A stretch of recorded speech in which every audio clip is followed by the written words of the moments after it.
राधे राधे सभी को। आज हम आपको महाकवि सूरदास जी, जिन्होंने भगवान कृष्ण के अनेकों पद लिखे और उनके पदों को गाते थे, उनकी एक बड़ी प्यारी कहानी सुनाते हैं।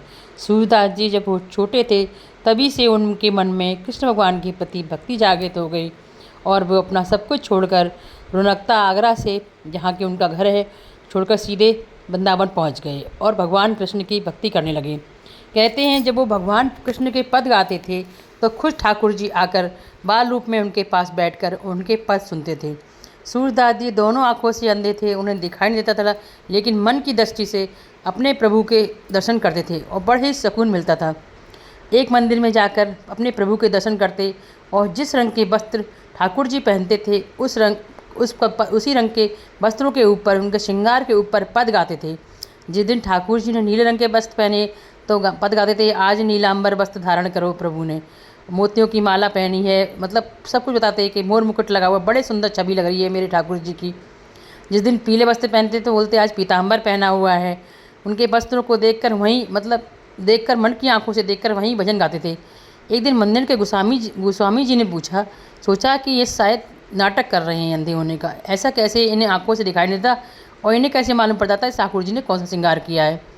ऐसी बात सोचकर उन्होंने एक निर्णय लिया कि हम इनकी परीक्षा लेंगे और उन्होंने एक दिन प्रभु जब के ठाकुर जी को खाली एक मोती की माला और लंगोट पहना दी और उसके बाद में फिर देखा कोई वैष्णव तो उनके पास बैठा नहीं है और चुपचाप कहा सूरदास जी चलिए ठाकुर जी के दर्शन कर लीजिए।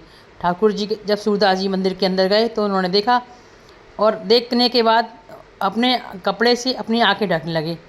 तब गोस्वामी जी ने कहा कि सूरदास जी आप रोज़ तो भजन गाते हो, बड़े सुंदर वस्त्र पहने हैं, बड़े सुंदर आभूषण पहने हैं, लेकिन आज भजन क्यों नहीं गा रहे हैं? भजन गाओ, बताओ कैसे वस्त्र पहने हुए हैं। तो सूरदास जी ने कपड़ा आँखों से रख के मुस्कुरा के बोले, एक गले में कंठी माला और पहनी लंगोटी और आज मेरे हरि नंगम नंगा, यानी कि आज मेरे प्रभु ने एक लंगोटी पहनी है और एक माला पहनी हुई है बस मोती की, बाकी मेरे प्रभु तो नंगा नंगा हैं।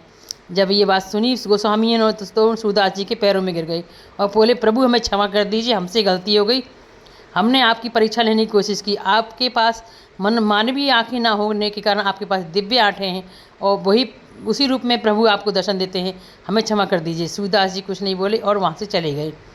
एक और घटना है, जब सूरदास जी अपनी कुटिया में बैठकर पद गाते थे दोपहर में, तो कृष्ण भगवान जी को जब आराम सुलाकर पुजारी जी चले जाते थे तो कृष्ण भगवान जी खिड़की के रास्ते कूद कर सूरदास जी की कुटिया में आकर बड़े मीठे मीठे पद सुनते थे उनके पास बैठकर। कभी उनके बाल पकड़ते, कभी उनकी छोड़ी पकड़ते और इस प्रकार बाल लीलाएँ किया करते थे। और जब जब आरती का समय होता तो वापस अपने मंदिर में आ जाते थे। एक दिन की बात है, वो जा रहे थे तभी राधा रानी ने रोक लिया, बोले रुके, कहाँ जा रहे हो तुम अकेले? तो कान्हा जी ने कही मैं वहाँ जा रहा हूँ, कि मैं बताऊँगा नहीं, क्या नहीं बताओ, कि वहाँ जा रहा हूँ सूरदास जी के पद सुनने, बड़े प्यारे पद गाते हैं, बड़े बढ़िया गाते हैं। तो राधा रानी ने कहा मैं भी चलूँगी, क्या तुम रहने दो, तुम चलोगी तो कुछ ना कुछ गड़बड़ हो जाएगी। राधा रानी बोली ना मान रहे तुम तो मैं शिकायत कर दूँगी पुजारी से, तुम्हें जाना पड़े, मुझे ले जाना पड़ेगा। तो कान्हा जी की तुम क्या मानने वाली हो, चलो। फिर सूरदास जी जब कान्हा जी पहुँचे तो सूरदास जी ने बड़े सुंदर पद गाए।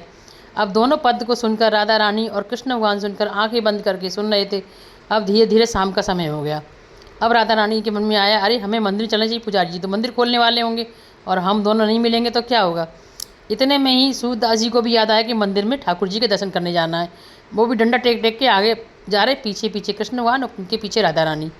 चलते हुए जाते आगे एक गड्ढा पड़ा, गड्ढे में सूरदास जी गिर गए तो उनके हाथ पैर सब छिल गए। राधा रानी ने कहा, प्रभु जी तुम्हारे भक्त हैं, जो तो नीचे गिर गए, इन्हें निकालो।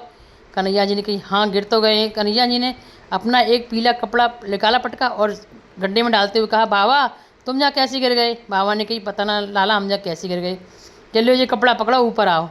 तो बाबा ने कपड़ा पकड़ा, कान्हा ने बाबा को खींचा और कान्हा को राधा खींच रही, इस प्रकार तीनों बाबा ऊपर आ गए। थोड़ी देर में राधा रानी बोली कि कन्हैया जी हाँ कि हाँ मेरी पायल ना मिल रही है, ढूंढो।